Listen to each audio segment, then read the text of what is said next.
Mon invité aujourd'hui dans le Grisé Média, c'est une fille que tout le monde connaît. C'est la fille qui colle la réussite. En tout cas, du moins, c'est un peu toujours ce que j'ai pensé. Une animatrice hors pair, une fille remplie de talent. Elle anime première fois à Radio-Canada depuis une semaine à peine. Véronique Cloutier. Salut Véronique, ça va bien? Allô, Gabriel, très bien, toi? Oui, ça va très bien, Véronique. Je dis que le succès colle à ta peau. En tout cas, c'est du moins l'impression que j'ai toujours eue. Par contre, il y en a qui vont dire, ouais, mais votre beau programme, ça marchait un petit peu moins qu'on pensait. Je suis pas prêt à dire le mot échec. Peut-être un petit peu en dessous des attentes, certes. Mais selon toi, qu'est-ce qui fait que ça a cloché? Je pense que c'était une émission qui était inégale, en fait. Tu sais, c'est qu'il y avait des moments très, très forts, suivis de moments plus faibles, dû probablement à deux choses. D'abord, parce qu'on était en direct. C'était une émission très, très ambitieuse, tu sais, pour le direct. Là, je pense que ça nous aurait servi de préenregistrer puis d'aller resserrer au montage. Puis l'autre chose aussi, c'est le défi qu'on s'était donné de jamais faire une émission pareille. Donc, chaque semaine, on savait pas trop, tu sais, ce qui nous attendait. Dans le sens, le téléspectateur savait pas ce qui l'attendait. Pour nous, c'était comme page blanche. C'était à recommencer à chaque semaine avec le numéro d'actualité au début, le stand-up.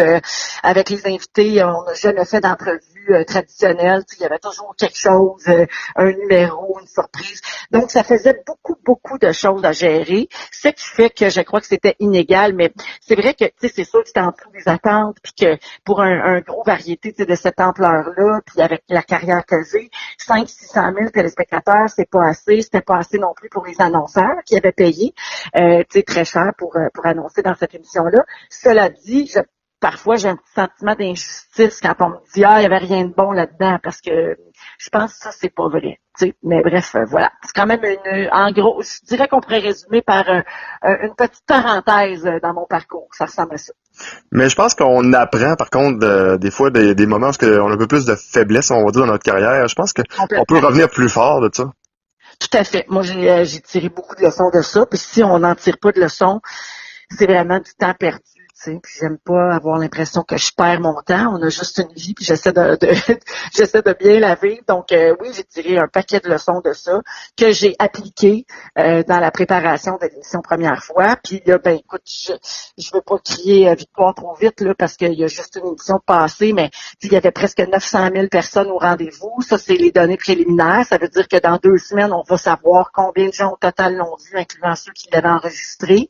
J'ai bon espoir qu'on va frôler le million ou peut-être même l'atteindre ou le dépasser. On va tourner autour de ça. Donc, pour l'instant, je te dirais que c'est positif. Les critiques ont toutes été bonnes et je suis bombardée depuis jeudi de commentaires positifs, mais comme à chaque fois que je rafraîchis ma page, tu sais, que ce soit Twitter, Facebook, Instagram, j'ai toujours de nouveaux commentaires positifs sur l'émission. Donc, je pense qu'on tient quelque chose de bon dans nos mains. Puis, donc, ça a porté fruit finalement toutes ces leçons-là apprises de l'année dernière. Toutes les comparaisons sont boiteuses, mais je vois quand même certaines similarités avec l'émission Les Enfants de la télé qui a connu un énorme succès, là. Ouais, je sais pas pourquoi. Il y a plusieurs personnes qui m'ont dit ça. Il y en a aussi qui m'ont parlé dans le direct de l'univers. Évidemment, la nostalgie, c'est la base du C'est concept fort, de hein? première fois. Comme les enfants de la télé, en fait. Donc, c'est un show qui est monté sur la même base, mais en même temps, ça va complètement dans d'autres zones. Tu sais, on n'est pas dans les extraits télé du tout. Les enfants de la télé, c'est vraiment le parcours télévisuel de l'invité avec des anecdotes qui sont reliées aux extraits qu'on voit. Mais sur première fois, on est vraiment on a axé ça plus sur les moments de la vie personnelle. Puis comme je te dis, il n'y a pas d'extrait télé comme tel. Puis surtout, il y a des surprises, il y a des numéros. Ça qu'il n'y a pas aux enfants de la télé, tu sais. Il y a une surprise une fois de temps en temps. Là. En tout cas, moi, dans les années où je l'ai fait, là, tu sais, je me souviens d'une surprise pour Jean-Pierre Coignet, entre autres, un invité qui était venu se joindre à nous, mais ça arrivait très rarement. Alors que première fois, c'est ça la force du concept, c'est les surprises, c'est les gens qui arrivent pour surprendre les invités, les objets qu'on retrouve, et ça, pour moi, ça n'a rien à voir avec le concept des enfants de la télé. T'sais. On va s'amuser un petit peu ensemble, Véronique. C'est moi qui vais faire tes premières fois cette fois-ci. Je vais te poser quelques questions, puis j'ai hâte d'entendre les réponses. OK. Ton premier chum et ton premier bec, est-ce que tu t'en rappelles? Oui, oui, je me rappelle de mon premier bec, j'avais des brosses, puis j'avais bien peur, un peu comme Hélène Bourgeois-Leclerc l'a dit la première fois. Moi aussi, j'avais peur de rester pris. Je savais pas trop comment on procédait. D'abord, tu sais, j'avais jamais embrassé un garçon. Puis là, en plus, j'avais des brosses, j'étais bien effrayée de ça. Finalement, ça a bien été. Puis mon premier chum officiel, je pense que... Attends, c'était-tu François? Ouais, c'était ça. Parce que, tu sais, genre, j'ai sorti avec Sébastien Benoît un mois quand j'avais 15 ans, là, tu sais. Fait que ça compte pas vraiment. Mais tu sais, mettons, mon premier vrai chum long terme, là, que j'ai été avec lui plus qu'un an, puis ça, il s'appelait François. Ouais. OK. Ton premier emploi, c'était quoi? J'ai fait plusieurs petites choses avant ben moi j'ai commencé jeune dans le métier, à 18 ans, je travaillais à Musique Plus à temps plein 6 jours semaine. Donc avant ça, j'ai eu le temps d'occuper des emplois. J'ai vendu des chaussures 3 semaines dans une boutique pour aller dépanner quelqu'un qu'on connaissait. Puis ensuite, j'ai travaillé comme réceptionniste chez Éco-Vedette et au bureau de mon père. Donc, un été chez Éco-Vedette, puis un été au bureau de mon papa comme réceptionniste. J'étais à l'accueil, puis j'avais fait ça tout l'été, du lundi au vendredi, de 9 à 5.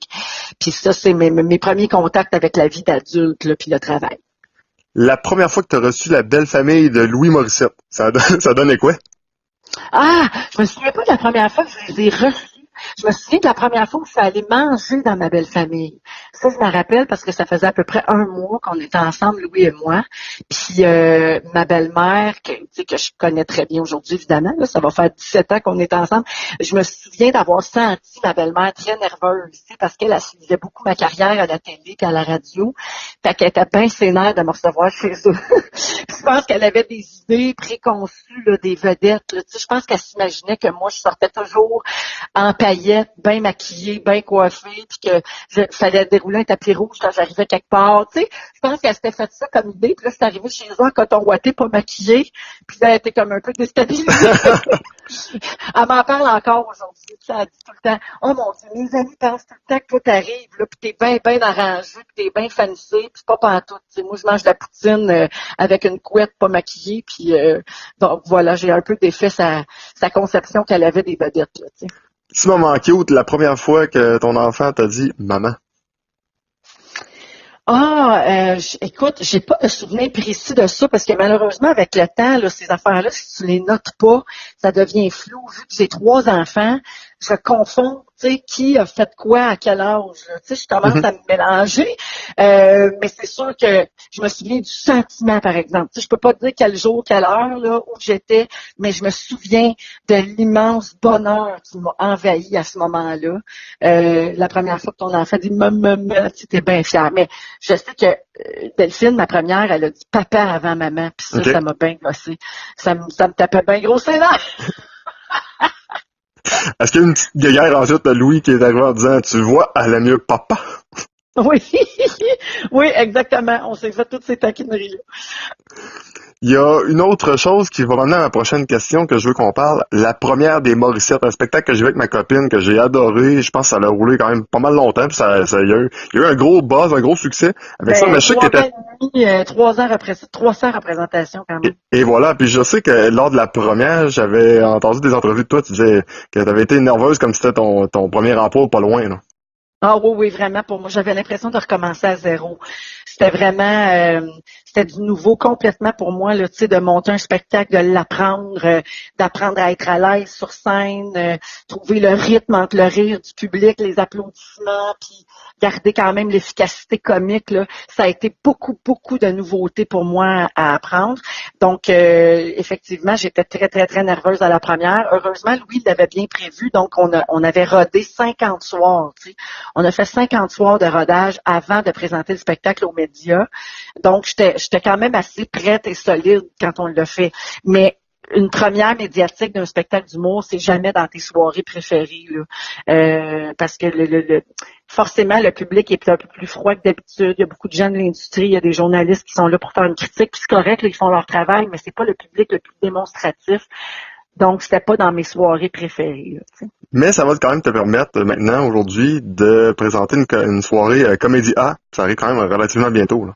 Ah oui, je suis vraiment contente. On a annoncé ça la semaine dernière. Donc, je serai à la barre d'un gala comédien au mois d'août prochain. Cette année, le festival est déménagé en août. Et moi, je serai là le jeudi 16 août avec c'est un gala humour-musique que je monte avec Jean-François Blais, qui est le réalisateur d'En direct de l'univers. Donc, je pense que les gens apprécient déjà beaucoup son travail sans le connaître.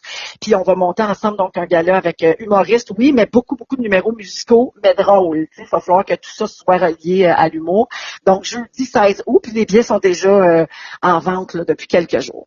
Donc, simplement en terminant, rappeler que ton émission, première fois, c'est le jeudi à Radio-Canada, jeudi soir. Donc, on invite les gens à regarder l'émission. Je pense qu'on va rire pas mal dans les prochaines semaines.